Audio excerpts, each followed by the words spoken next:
আসসালামু আলাইকুম বন্ধুরা, কেমন আছেন সবাই? আশা করি সকলেই ভালো আছেন। তো আপনাদের সবাইকে স্বাগতম জানাচ্ছি কাইনমাস্টার ভিডিও এডিটিং টিউটোরিয়ালে আজকে পঞ্চম পর্বে। তো বন্ধুরা, এর আগে আমরা আরও 4টি পর্ব করেছি, যে পর্বগুলোতে আমরা আপনাদেরকে একদম বেসিক লেভেল থেকে শুরু করে কাইনমাস্টারে কীভাবে ভিডিও এডিটিং করতে হয় সেই সমস্ত টুলসগুলো সম্পর্কে জানিয়ে দিয়েছি, এবং আশা করছি যারা আগের এপিসোডগুলো দেখেছেন তাদের কাইনমাস্টারে কোনো টুলস নিয়ে আর কোনো প্রশ্ন থাকবে না।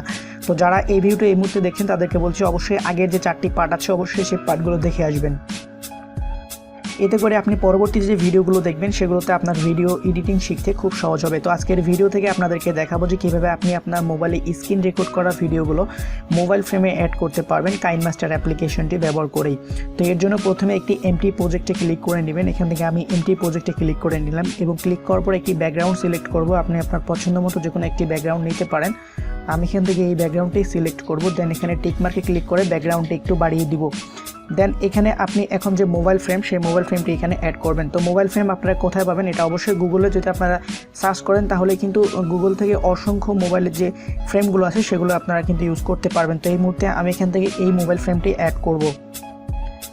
তো মোবাইল ফ্রেমটি অবশ্যই একটু বাড়িয়ে দিবেন, আপনি আপনার পছন্দ মতো কাস্টমাইজ করে নেবেন। দেন এখানে টিক মার্কে ক্লিক করে আবারও লেয়ারে ক্লিক করে আপনার যে ভিডিওটি আপনি এখানে অ্যাড করতে চান সেই ভিডিওটি এখানে ইনপুট করবেন। আমি এই স্ক্রিন রেকর্ড করা ভিডিওটি এখন এখানে ইনপুট করতে যাচ্ছি। তো ভিডিওটি নেওয়ার পর অবশ্যই এটাকে সাইজ রিসাইজ করে ভিডিওর যে মোবাইল ফ্রেমটি আছে সেই ফ্রেম অনুযায়ী এটাকে একদম সুন্দর করে সেট করে দিবেন আপনি যেভাবে সেট করতে চান।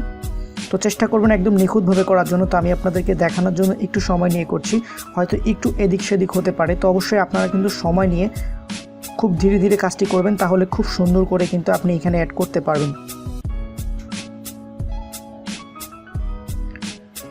একটু বাড়িয়ে দিবেন, একদম মোবাইল ফ্রেম যতটুকু আপনি ততটুকু পর্যন্ত এটাকে একদম কাস্টমাইজ করে নেবেন। দেন এখানে এভাবে টিক মার্কে দিন। তো আমার এটা একদম 100% হয়নি, আমি যদি আরেকটু সময় নিয়ে করি তাহলে হয়তো 100% হবে, কিন্তু আপনারা অনেক সময় নিয়ে করবেন, যেহেতু একটি ভিডিও এডিটিং সব কিছুর উপর নির্ভর করে। আপনার চ্যানেলের যে ভিউ সাবস্ক্রাইবার সব কিছু আপনার ভিডিওর উপরে নির্ভর করে, সেক্ষেত্রে খুব সময় নিয়ে কাজগুলো করবেন, তাহলে খুব সুন্দর করে এডিটিং করতে পারবেন। দেন এখানে আপনি এখন মোবাইল ফ্রেমটি আপনার ভিডিও যতটুকু পর্যন্ত আছে ততটুকু পর্যন্ত টেনে দিবেন। তো এখান থেকে আমি আপনাদেরকে দেখানোর জন্য জাস্ট কিন্তু এই স্ক্রিন রেকর্ডটি করেছিলাম। তো এখান থেকে আমি খুব ছোট্ট একটি স্ক্রিন রেকর্ড করেছি, আমি এখান থেকে কেটে দিব। দেন এখান থেকে ব্যাকগ্রাউন্ডটিও কেটে দিব এবং নিচে যে ফ্রেমটি আছে সেটাও কিন্তু ততটুকু পর্যন্ত রেখেই কেটে দিব। দেন এখন যদি আমি ভিডিওটি প্লে করি তাহলে আপনারা দেখতে পাবেন আমি যে মোবাইল ফ্রেমটি এখানে অ্যাড করেছিলাম সেই মোবাইল ফ্রেমটি কিন্তু ভিডিওতে সেট হয়ে গেছে এবং খুব সুন্দর কিন্তু চমৎকার মনে হচ্ছে। একদম মনে হচ্ছে যে সামনে কোনো মোবাইল আছে এবং মোবাইল থেকে আমরা ক্যামেরা দিয়ে রেকর্ড করে সেই ভিডিওগুলো দেখছি। তো এখানে দেখতে পাচ্ছেন এভাবে কিন্তু আপনি আপনার চ্যানেলের জন্য যে কোনো স্ক্রিন রেকর্ড ভিডিওকে মোবাইল ফ্রেমের ভিতরে অ্যাড করে ব্যবহার করতে পারবেন।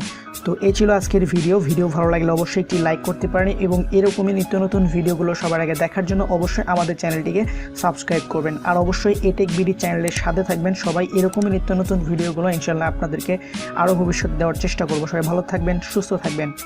আল্লাহ হাফেজ।